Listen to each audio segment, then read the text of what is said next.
আগামী ২৪ ঘন্টার মধ্যে দিন ও রাতের তাপমাত্রা বাড়তে পারে বলে জানিয়েছে বাংলাদেশ আবহাওয়া অধিদপ্তর।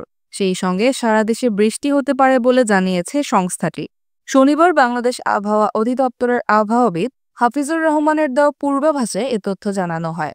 আবহাওয়া অফিস জানায়, আগামীকাল সকাল ৯টার মধ্যে ময়মনসিংহ, চট্টগ্রাম ও সিলেট বিভাগের অনেক জায়গায় এবং রাজশাহী, রংপুর, ঢাকা, খুলনা ও বরিশাল বিভাগের কিছু কিছু জায়গায় অস্থায়ীভাবে দমকা হাওয়া সহ হালকা থেকে মাঝারি ধরনের বৃষ্টি বা বজ্রসহ বৃষ্টি হতে পারে। সেই সঙ্গে সারা দেশের কোথাও কোথাও মাঝারি ধরনের ভারী থেকে অতি ভারী বর্ষণ হতে পারে এবং সারা দেশে দিন এবং রাতের তাপমাত্রা বাড়তে পারে।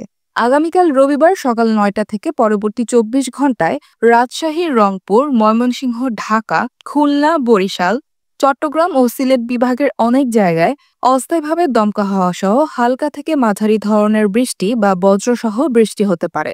সেই সঙ্গে সারা দেশের কোথাও কোথাও মাঝারি ধরনের ভারী থেকে অতি ভারী বর্ষণ হতে পারে এবং সারা দেশে দিন এবং রাতের তাপমাত্রা সামান্য বাড়তে পারে। এছাড়া আগামী ৫ দিনের মধ্যে বৃষ্টিপাতের প্রবণতা কমতে পারে বলে জানিয়েছে সংস্থাটি।